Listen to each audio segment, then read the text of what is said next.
Thank you for joining us for the Alliance for Senior Services 2022 Earth Day webinar. I am your host, Tom Osa, a member of the Alliance for Senior Services for nearly 10 years. Proud to be in that organization. And essentially, the Alliance for Senior Services is a group of different organizations that are deeply vested in the well-being of our loved ones, especially as they enter their golden years. We have a very interesting presentation today. Ms. Shari Haber from My Great Goodbye, and I'm just going to share my screen, is the founder of My Great Goodbye. She has a wealth of knowledge in this industry. She's a trustee, Funeral Consumers Alliance of Northern New Jersey, member of the Association for Death Education and Counseling, member of New Jersey Healthcare Quality Institute, Conversations of Your Life Task Force, and she is a member of the Alliance for Senior Services. And I've had numerous conversations with her over the last several weeks as we were building up this presentation.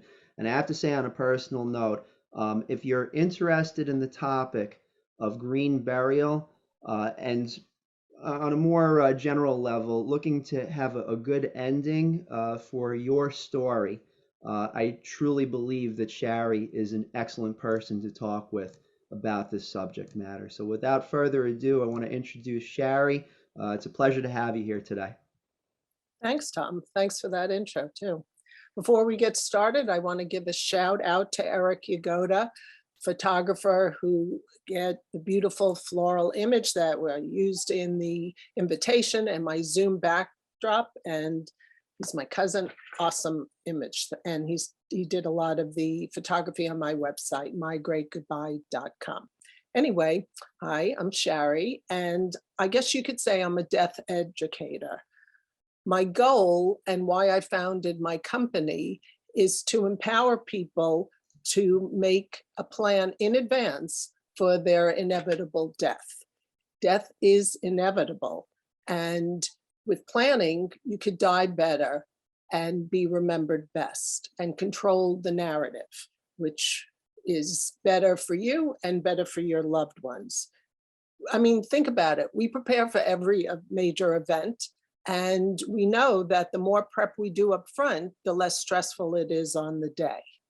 So since tomorrow's not promised, I encourage people to learn about all their options for death care as soon as they can, but especially before a medical or even a cognitive crisis befalls them, and find out which option resonates with you, put it in your plan, discuss it with your family and your healthcare provider, and then get peace of mind knowing that everything is in place the way you'd want it and that you've removed a burden for your family, because this way they won't have to guess while grieving how best to honor you. It's really not morbid, it's sensible, it's what responsible adults do, just like making a will, signing up for Medicare, planning in advance for your end-of-life health care. And as I said, it'll give you peace of mind to get it all done. So let's look at some of the death care options that are trending today. Next slide. For a long time, your only options were burial or cremation, fire cremation to be specific. But people started looking at the implications of, first, traditional burial. And as you can see from this list of all the resources that are used, either the quantity or the toxicity of these substances, what we're doing is either wasting a lot of resources or burying toxins into the ground, and it could leach and have negative repercussions for plant life as well as drinking water, etc. So people are starting to rethink whether they want to do a traditional burial, because we're really creating underground landfills. So for that reason, and also burial land is declining, especially in urban areas. There's not the availability of a lot of acreage to bury bodies. Even in Arlington National Cemetery, they're doing some expansion, but they say they're going to max out, I think it's in 2060.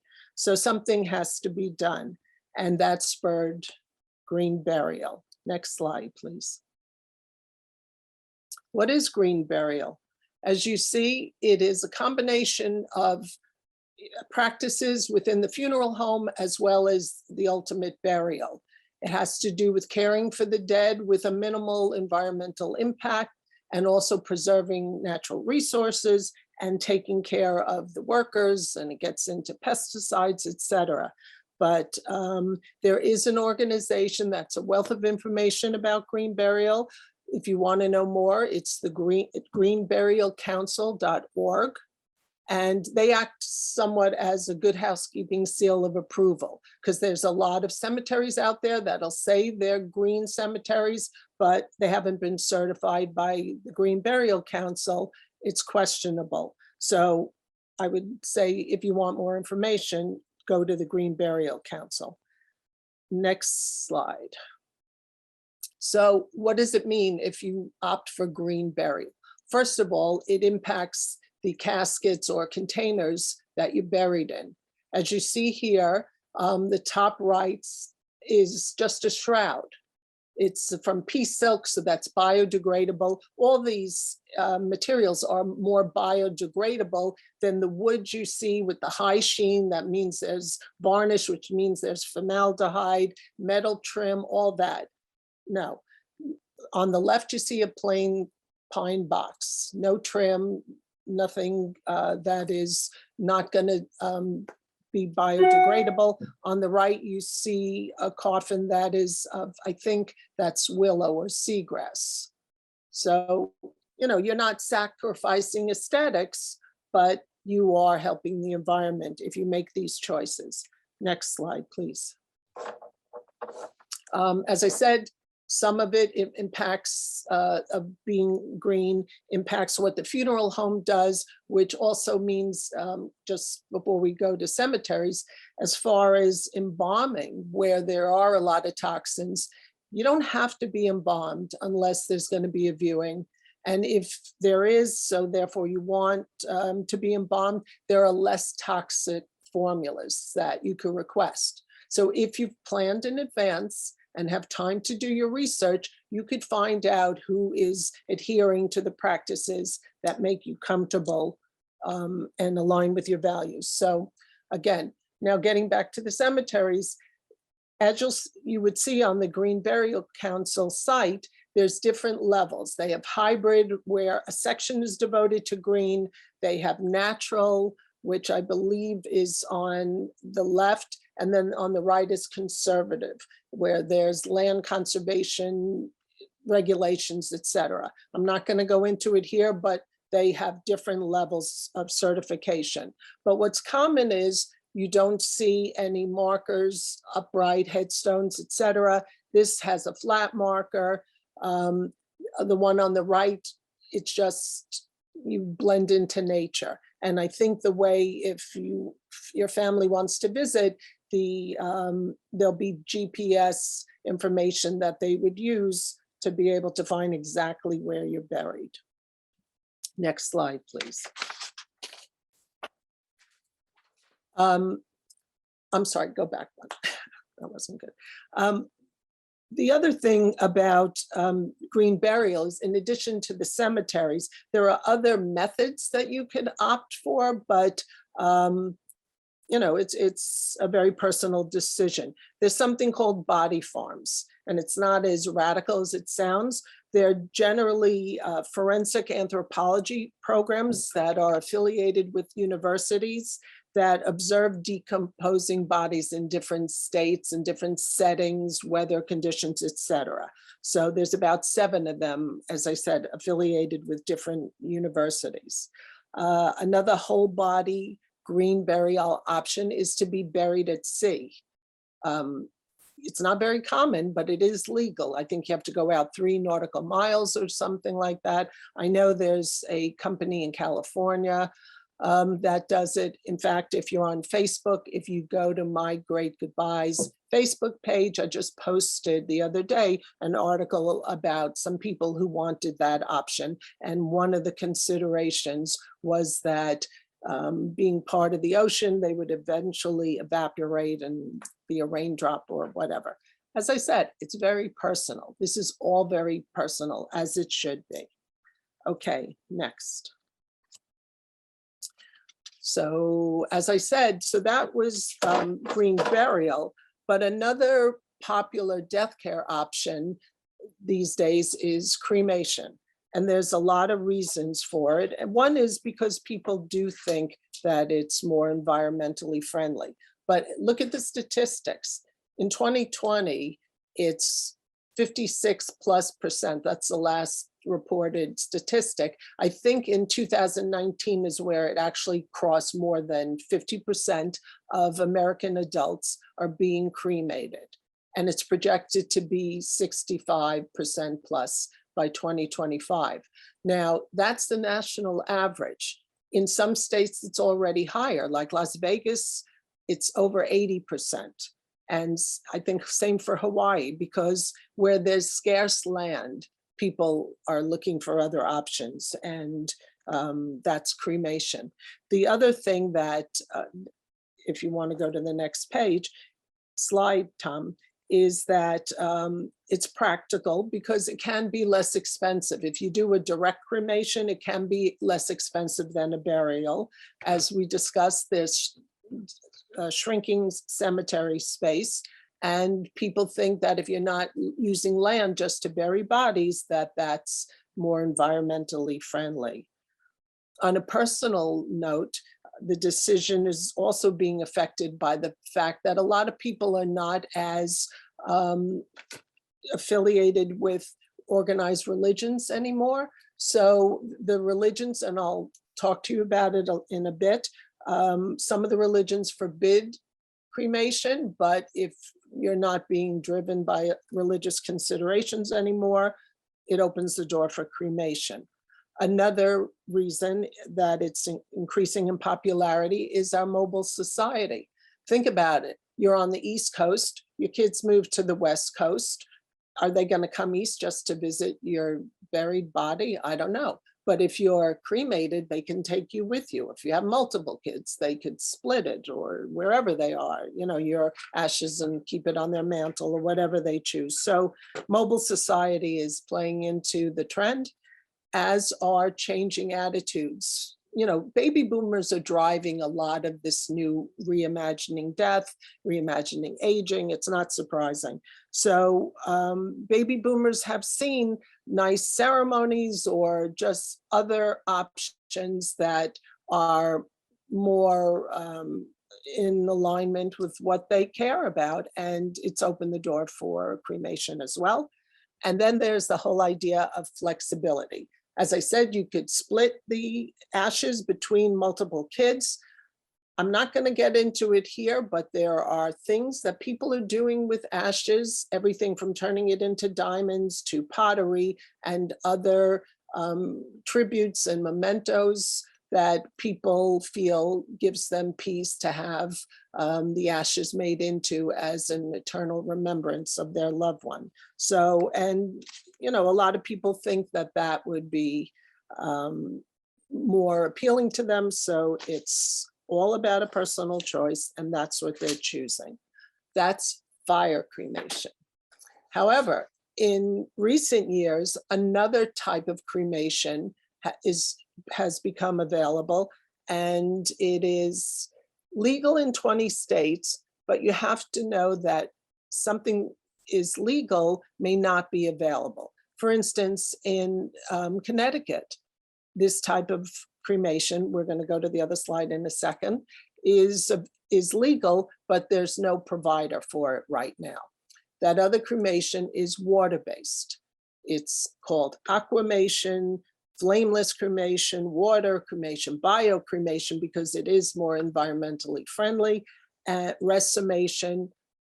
The scientific name is alkaline hydrolysis, and basically you put the body into a tank that's 95% water and 5% alkali, which is a substance used in a lot of personal care products. It's not dangerous or anything, and it's very gentle.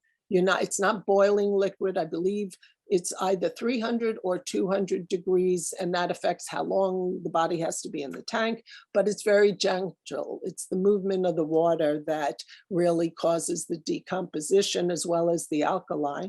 And therefore, it's more environmentally friendly because you're not using fossil fuel to fire up ovens. You're just using the water and the alkaline. So you get the same bone fragments that remain and that are pulverized to make the ash.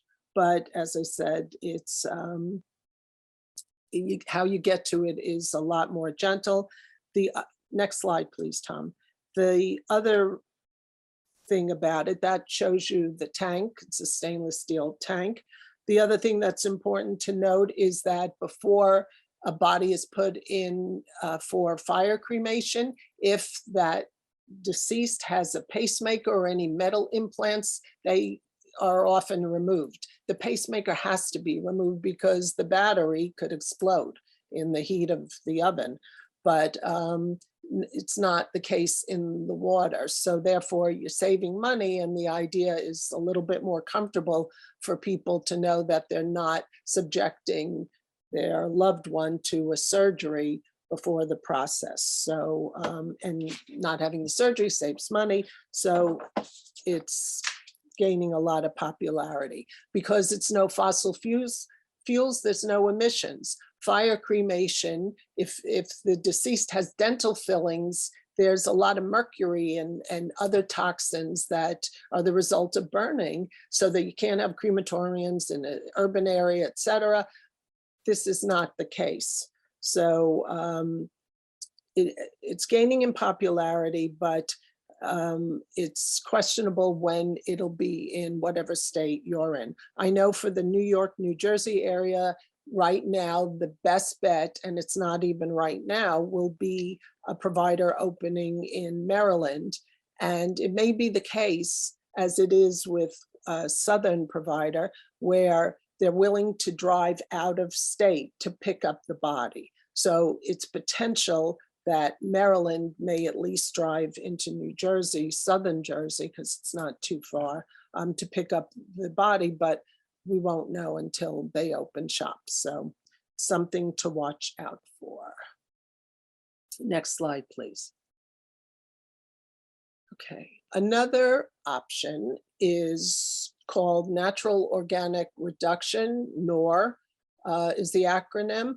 And I guess the shorthand is human composting.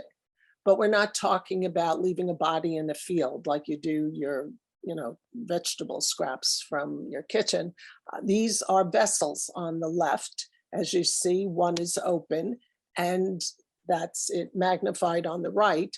And what you see is that the body is just put in a biodegradable type of wrapping, and it's put into the vessel atop hay and straw and soft materials so that it lays, it's pressurized. There's some other organic material like mushrooms, etc., that speed the decomposition. And it's put in there for 30 days, and then it's taken out, and what's left is soil. So it's something that people are looking into because it's gentle, because they net something that they could do other things with, like put it around the soil, around their plants, etc. It is sometimes donated to nurseries, although I believe that there's laws that say it could only be used to nurture non-edible vegetation. But you get soil, and it's part of returning the body to nature. Right now, it's only available, though, on the West Coast. That image you saw was from the first person to really pioneer the whole technique. That's in the state of Washington. It's also available in Oregon, and I believe Colorado. it's legal and available in those 3 states. And I believe there's 3 different providers. So one gets you all the way to soil. The other, I read, it gets you to soil and bone, and then the bone has to be pulverized to make the ashes, as in other cases. But it's a little expensive, but it's got a lot of people who are interested in this.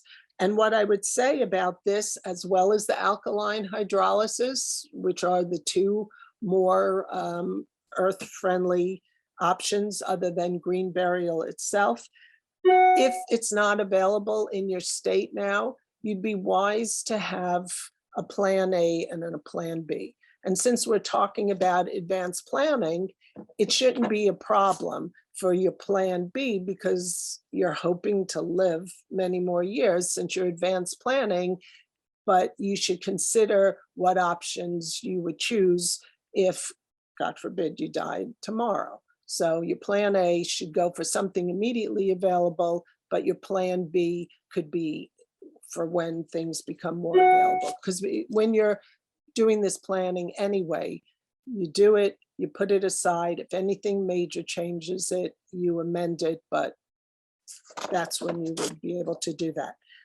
Next slide. Okay, so this is an image of what remains after the processes we discussed. The left is cremation, and I think this is fire cremation because it's not as white. The water cremation gets a whiter cremain, is what they call cremated remains. On the right, of course, is the soil. And again, it gives you a lot of flexibility to think of what you'd want. So the other thing you could think about is what you want done at the end with your essence, and then work backward and say, wow, if I want to be spread around a tree or something, then I can't be a whole body. So I better look into cremation or natural organic reduction. Next slide. Okay, I just wanted to pause and give you an update about what the religious rules are governing cremation, and they haven't ruled that I've seen on natural organic reduction, just fire cremation and water. Understand though that many of the practices associated with green burial are standard for Jewish and Muslim burials. The whole idea of not embalming, plain caskets, quick burial, that sort of thing. And the Catholic Church is moving in this direction increasingly. As far as cremation itself, though, Orthodox Jews and Muslims still forbid it. No questions, no modifications, it's forbidden. Reform and Reconstructionist Jews and Protestants and Mormons are more accepting of it. I haven't seen them say anything specifically about the water cremation. I'm talking now about fire cremation. Catholic Church recently and conservative Jews no longer forbid fire cremation. They still encourage and prefer whole body burial in a cemetery, but they recognize the trends for all the reasons I shared. It's gaining popularity. So what they say is, if that's going to be your choice, that's your option. But no scattering, no urns on the mantle. You have to bury the remains in a cemetery of your respective religion and with the ritual and prayer associated with it. And I know several rabbis who said that they would officiate at a ceremony of burying remains, cremains in a Jewish cemetery. So I thought that would be good for you to know. The only ruling about water cremation I've seen is from conservative Jewish rabbinical authority, and they look at it the same way as fire cremains. They still prefer that you do whole body burial, but if not, as long as you bury the bone fragment, they'll be okay with it. Okay, and in case you Want to know, Buddhists accept it, don't mandate it, but Hindus do mandate it. Okay, so let's look at some other burial options considered alternative green burial though. On the left, you see an underwater memorial reef. And what it is that they take your cremains and they mix it with some other substance and sink it to the bottom of the ocean. And they have a whole underground area off the coast of Florida that has these memorial reefs, and it nurtures marine life. They can come in and out. It's kind of like a grotto. And if your family are scuba divers, they may think it's cool to visit you that way. They have a ceremony with the boat also. And if that resonates with you, that option is there. Another thing that people like the idea of is having their dead body nurture new growth. Well, in this case, it's not necessarily new growth, but it's nature. There's a company that has memorial forest, started on the West Coast. Right now, they do have one in the Berkshires and I believe Litchfield, Connecticut, and they're expanding. And so they have already established forest, so there's less chance that the tree that grows from you is going to die. It's already an established forest. And you go and you find a tree that you like. And if it doesn't already have a marker, meaning it's claimed, you give a deposit, of course, and they will put your name on it. And when the time comes, your soil or your cremains would be sprinkled around the base.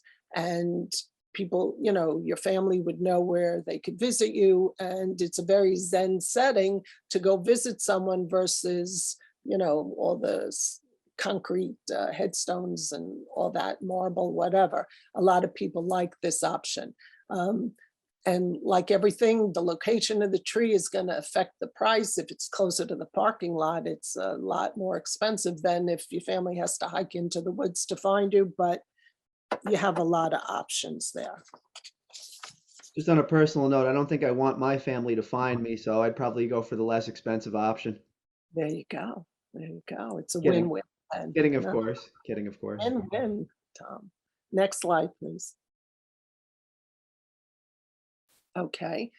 If you want to keep your loved one close to home, or your loved one wants to keep you close to home, but you care about green, you know, we've all seen the porcelain and metal urns and whatever. There are green urns. And by the way, you could buy any of this, including the green caskets, online. And a funeral home has to use whatever casket you provide. You don't have to buy the casket from a funeral home, and it's the most expensive thing in the estimate often, so that's good to know. But as far as urns, as you see on the left, are the type where there's seeds in there. You pick what kind of tree you want to grow when it's mixed with your cremains. You could either bury it or just leave it on the windowsill. The center, I believe, is from the same company. This is for apartment dwellers. So there you could see a little sapling starting to grow. And then on the right, you see more urns that are made from natural sustainable woods, or this, a bottom one, I believe, is a gourd.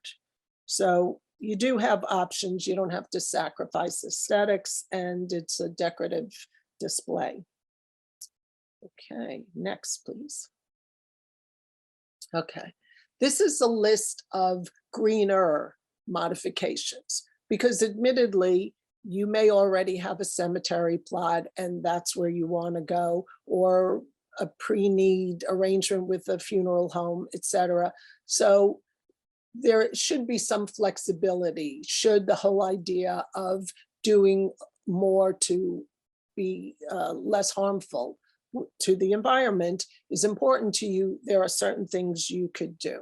You could certainly, as I said, choose a casket that's made of a different material than the high gloss woods that the funeral home may want to sell to you. And certainly if you're going to be cremated, you don't need to buy a casket. You could rent one for the funeral, and then for the cremation, use a lesser casket. Sometimes the crematoriums have one for your use as well. You could keep your ashes at home. in one of those eco-friendly urns. So this way there's no digging in the ground to even bury your remains, or development of a columbarium, which are those structures you see for putting burial in various cemeteries. You could do the biodegradable sea burial, the little containers to be buried at sea. You could choose a crematorium that offer that when you buy a package from them, they'll make a donation to plant trees or something like that. You could look, Tom, if you want to go to the next slide, because the list continues of little modifications you can make. You could look for a crematorium that is more state of the art, where there's better filters that keep some of the emissions in check and filter out some of the toxins. For your hearse, you could use request an electric vehicle or a hybrid. All these kind of things are considerations if you just want to minimize the negative impact for your burial on the earth. Next slide, please. Okay, if you responded to the invitation, then I had asked what Luke Perry and Desmond Tutu had in common. These are the green burial options they chose. On the left, Luke Perry was buried in what's known as a mushroom suit. And it was developed by someone at MIT, and it's supposed to neutralize the toxins in the body by potentially speeding up the decomposition process and enhancing the available nutrient output. So as you look at this suit, those little white looking vines are actually mushroom spore laden threading. So it's that just, you put no casket, you put the body in the ground wearing that if the cemetery allows, because cemeteries have strict rules and it exceeds what states may mandate. They have their own rules. So do your research in advance and see if they'll let you even be buried in something like this. Although I will say Luke Perry was buried this way, but people in the green burial industry question whether it really works, what have you, but that's how he said goodbye. On the right, Desmond Tutu did opt for water cremation, and he considered himself an eco warrior, and this was in concert with his values, and that was his choice. Next slide. What it comes down to is, how do you want to be remembered? The way you live your life contributes to how people remember you, but also the way, not how you die, but how your death care is handled, how you say goodbye, from the funeral ceremony to what's done with your body and everything else that they see as part of your goodbye should be all about you, personalized, and certainly in alignment with your values. So if you want to say that taking care of the earth was an important value for you, you'll want to consider green burial. Next. Because at the end of the day, the bottom line is, the goal is to be at peace with the choices you made, no regrets, and to have peace of mind knowing that you did your best for your family, yourself, and for the planet. So I thank you again for listening, and we'll take any questions if anyone has any. Okay, yes, we do have a few questions, and we'll mention the slide toward the end after the questions. But again, Shari Haber, the founder of My Great Goodbye. You can reach her at 201-236-0670. Visit her on the web at mygreatgoodbye.com. We do have a few questions that came up during the presentation, Shari. Let me just go back to the question list. This is the last question that came in. Is Desmond Tutu opted for Aquamation. How long did that take? I guess he meant how long did the process take for aquamation? Again, it depends on how hot the oven, excuse me, not the oven, how hot the chamber was of the water. If it's 300 degrees, it's 6 to 8 hours. If it was 200 degrees, it's a little more than double that in time. And then the body has to dry out a little bit, but there's no more body. So it's really the bone has to dry out before it's pulverized, but those are the time frames. Okay. Next question is actually going back to the beginning of the presentation. One of the first slides you mentioned, or the middle slides, burial at sea. Someone wanted to ask, is that legal in New York, New Jersey, or do I have to travel to another state in order to be buried at sea?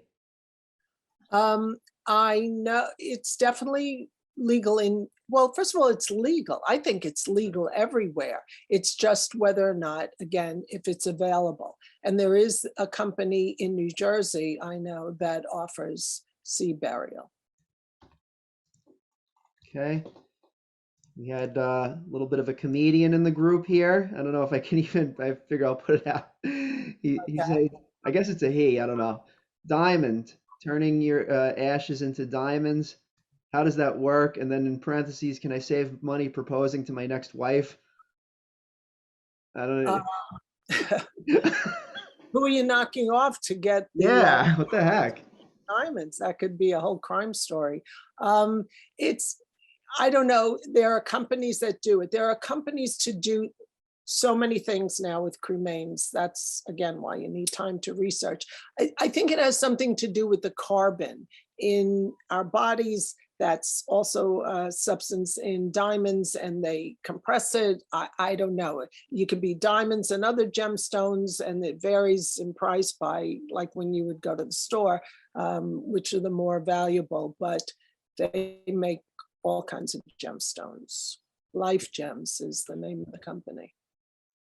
Got it. And then we have one final question was, and this had to do with the religious considerations. Uh, what you mentioned several different religious institutions that uh, expected a traditional burial. Could you mention them again? Uh, Yeah, yeah. For sure, Orthodox Jews and Muslims still forbid cremation.